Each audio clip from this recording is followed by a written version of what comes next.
काम तो क्या होता है समझना इसको, चाहे वो टॉपिक हो या न्यूमेरिकल हो, इसको समझना क्या होता है जरूरी होता है।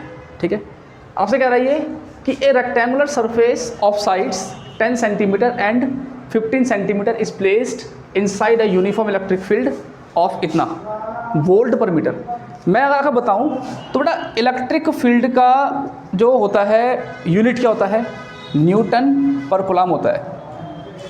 क्या होता है, न्यूटन पर कूलम। कैसे, क्योंकि ई क्या होता है, ई इक्वल टू होता है आपका एफ अपॉन क्यू, याद है ना, याद है, इक्वल टू आपका एफ अपॉन क्यू होता है। तो एफ का होता है न्यूटन, इसका होता है कूलम। लेकिन जब आप आगे पढ़ोगे तो आपको इस प्रकार का ये इसने आपको यहाँ पर इलेक्ट्रिक फील्ड क्या बोला है, ये आपको इलेक्ट्रिक फील्ड बोल रहा है 25 वोल्ट पर मीटर। ठीक है, अब देखो ये वोल्ट कहाँ से आया, क्योंकि इसके बाद का टॉपिक क्या होगा आपका पोटेंशियल। वो सुन लीजिए, आपका इलेक्ट्रिक पोटेंशियल बनता है 1/4 pi epsilon not Q upon r, voltage का formula at term of 12th based physics. ठीक है, तो ये बनता है आपका। अब सवाल ये है कि जब हमने ये टॉपिक पढ़ा ही नहीं तो ये सवाल इसमें क्यों आ गया, क्योंकि ये आपको एग्जाम की क्या करा रहा है, तैयारी करा रहा है, एग्जाम में आ सकता है ना, तो मैं आपको बता रहा हूँ। और इलेक्ट्रिक का फॉर्मूला क्या होता है, 1/4 pi epsilon not Q upon R square, होता नहीं होता है। अब देखिए मैं इन दोनों के बीच निकालूंगा, रिलेशन कैसे निकालूंगा देखना है आप जरा। तो E equal to 1/4 pi epsilon naught, इसको ऐसा लिख सकते हैं हम Q upon are into 1/r कर सकते हैं, एक ही बात है ना, क्योंकि आर स्क्वायर है, मैंने इसको अलग कर दिया। तो इतना हिस्सा क्या है V, है क्या, देखिए इस समय ये क्या हिस्सा, ये सब V है, चेक करो, और अपॉन R तो वोल्टेज है, मतलब पोटेंशियल, इसका वोल्ट होता है, इसका मीटर होता है, इसलिए वोल्ट पर मीटर आ रखा है। क्या रखा है, आप लोगों ने कंफ्यूज नहीं करना इस पर, समझ में आ रहा है क्या बोल रहा हूँ मैं, बस सिंपल लेके चलो। न्यूटन का वैसे इलेक्ट्रिक फील्ड का फॉर्मूला हमने वैसे ये पढ़ा है, बट ये भी होता है वोल्ट के टर्म में। कोई दिक्कत है किसी को, किसके टर्म में, वोल्ट के टर्म में। अब सुनिए, ये तो आपको मिल गया इलेक्ट्रिक फील्ड, है ना। न्यूमेरिकल को अगर इजी बनाना है तो जो दिया वो लिखो पहले, तो ये हो गया आपका इतना। अच्छा, दूसरा क्या आपसे कह रहा है कि क्वेश्चन का मीनिंग क्या है, आपसे कह रहा है कि एक इलेक्ट्रिक फील्ड है, यूनिफॉर्म इलेक्ट्रिक फील्ड है, और हमने यूनिफॉर्म इलेक्ट्रिक फील्ड के अंदर एक रेक्टेंगुलर शीट रखी है जिसकी साइड कितनी कितनी है, 10 और 15, मतलब लेंथ कितनी हो गई 15 सेंटीमीटर, और कितनी विड्थ हो गई 10 सेंटीमीटर। सुनो, पता है क्यों दिया ये, आगे बढ़ते हैं भी। देखिए आगे बोल रहा है कि such that normal to the surface makes an angle of 60 degree. ठीक है, थीटा कितना हो गया, थीटा हो गया 60 डिग्री का, कितना हो गया 60, कितना हो गया 60 हो गया, है ना। आगे देखना बेटा, with the direction of electric field to find the flux of electric field, क्या निकालना है आपको, फाई निकालना है, आपको इलेक्ट्रिक फ्लक्स निकालना है बेटा। ठीक है, field through the rectangular surface.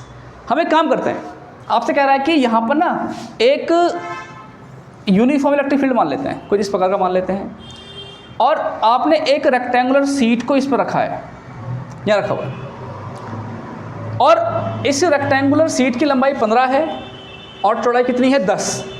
सुनो, क्या निकालना है, फाई निकालना है। तो इलेक्ट्रिक फ्लक्स के दो फॉर्मूले, एक तो ये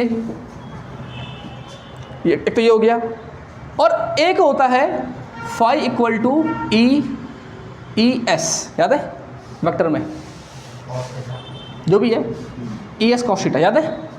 तो इन दोनों में से कौन सा वाला, ये वाला। हम इसका यूज क्यों नहीं करेंगे, क्योंकि हम पे जो है ना चार्ज नहीं है, क्यों नहीं है ना।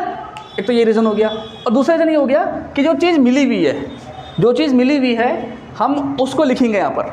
अब लिखो, यूनिट से भी याद करो कि कौन क्या होता है ना। ऐसे पढ़िए बेटा, तो क्या फायदा पढ़ के फिर, क्यों जो चीज़ दी है उसको लिखो, जो चीज़ मिली है उसको लिखो, जो चीज़ निकालनी है उसको भी लिखो, और फिर कंपेयर करिए। इलेक्ट्रिक फ्लक्स के दो फॉर्मूले, एक ये हो गया, एक ये हो गया, कौन सा, ये वाला, ये भी आएगा पर अभी नहीं, फिलहाल तो ये चल रहा है आपका केस, है ना। चलिए, तो जो भी है ये एस क्या है, एरिया। अब क्योंकि रेक्टेंगुलर शीट होती है 2D प्लेन, क्या होता है 2D प्लेन, तो मैं इस एक एस को ए कर दूं। मैंने क्या बोला था, 3D में एस बोलेंगे सरफेस एरिया, और 2D में एरिया। तो ये रहा, ई कितना है, ये रहा, चेक करो, ए कितना है, एरिया निकालना पड़ेगा। अब कौन सी सीट है, रेक्टेंगुलर सीट है। तो याद है आपसे क्या बोला था मैंने, कि जब होगा आपका स्क्वायर तो 4 पाई आर स्क्वायर, याद है, जब होगा क्यूब तो 6a स्क्वायर।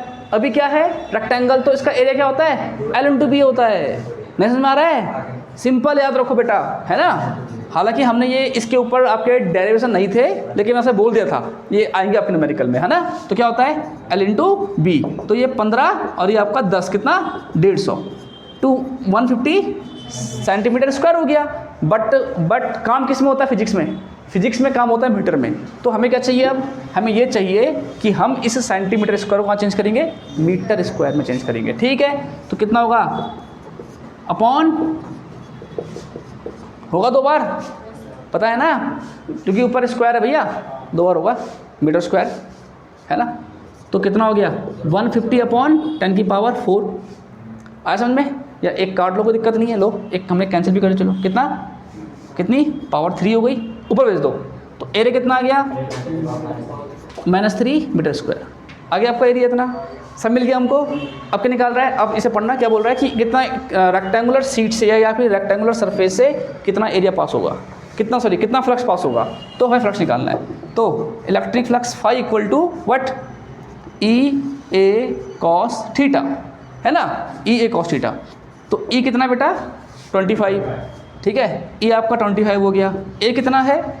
ये रहा, है ना, 15 इंटू 10 टू दी पावर -3 और इंटू cos 60 cos 60 1/2, ठीक है। इसे मल्टीप्लाई करेंगे, 15 पंजे 75 हासिल 7, 15 दूनी 30 7 37, ठीक है। 10 की पावर इतना हो गया और ये आपका 1/2 cos 60 1/2 होता है ना। अब इसके बाद इसको डिवाइड कर देंगे, तो कितना? 2 1 जा 2, 2 8 जा 16, 5 2 7 जा 14.5, इतना न्यूटन मीटर स्क्वायर पर कूलम।